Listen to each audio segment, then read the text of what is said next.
Bonjour, aujourd'hui on va explorer un message vraiment puissant, à la fois scientifique et plein d'espoir qui nous vient du docteur Bruce Lipton. Il s'agit de notre propre pouvoir, celui de façonner notre avenir. Et vous allez voir, c'est assez fascinant. Allez, on plonge direct dans le vif du sujet avec une idée qui, je préviens, est un peu un choc au premier abord, mais qui est aussi, et c'est ça qui est intéressant, pleine de promesses. Alors oui, dit comme ça peut sembler un peu alarmant, je l'admets. Mais attendez, ce n'est que la moitié de l'histoire. Il y a une suite, et elle change absolument tout. Et voilà la bonne nouvelle. C'est exactement la même chose. Bizarre, non?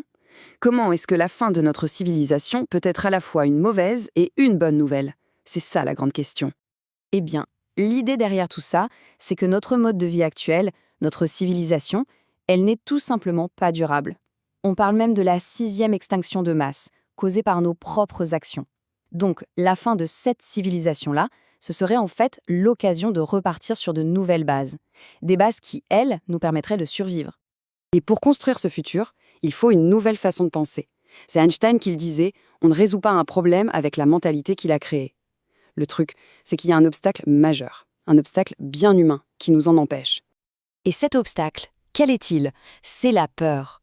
Tout le chaos qu'on peut voir autour de nous, eh bien, il est presque conçu pour nous maintenir dans la peur. Et cette peur, elle nous paralyse, elle nous empêche de créer quoi que ce soit de nouveau. En gros, on a un choix à faire. Soit on reste dans la peur, en mode réaction, soit on passe en mode création, de manière intentionnelle.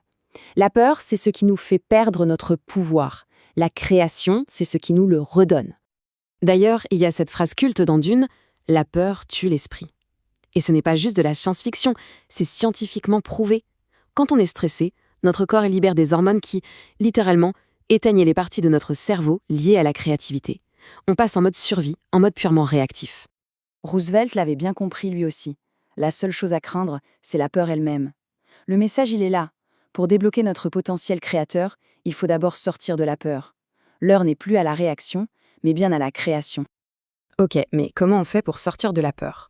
Il nous faut une nouvelle vision du monde, un nouveau paradigme. Et aussi surprenant que ça puisse paraître, cette nouvelle vision nous vient de la science la plus rigoureuse qui soit, la physique quantique. Ce n'est pas une idée nouvelle. Il y a plus de 100 ans, Max Planck, l'un des pères de la physique quantique, a dit quelque chose de révolutionnaire. Il a suggéré qu'il y a un esprit conscient et intelligent derrière tout ce qui existe, que cet esprit est la matrice de toute matière. Autrement dit, la conscience n'est pas juste dans l'univers, elle est la source de l'univers. Et attention, ce n'est pas une vieille idée poussiéreuse, c'est une piste qui est toujours explorée aujourd'hui et même publiée dans des revues scientifiques ultra prestigieuses comme Nature. La science moderne continue de se pencher sérieusement sur cette question. En fait, ce que ça veut dire, c'est que l'univers ne serait pas matériel à la base, il serait mental, spirituel.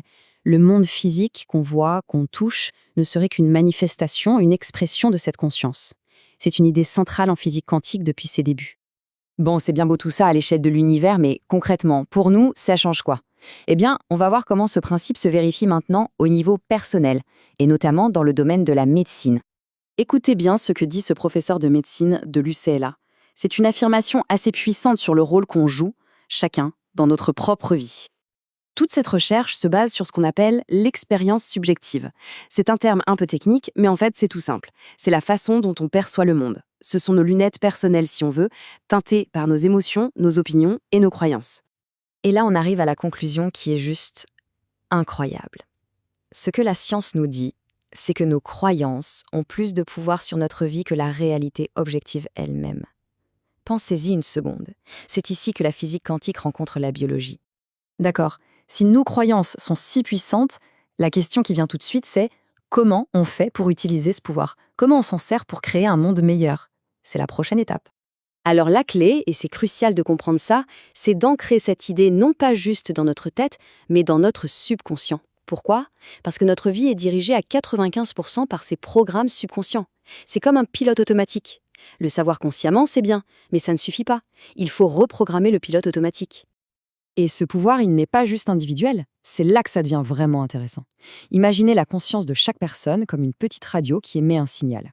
Quand plusieurs personnes commencent à émettre le même signal, la même vision, eh bien les signaux s'additionnent, ils s'amplifient.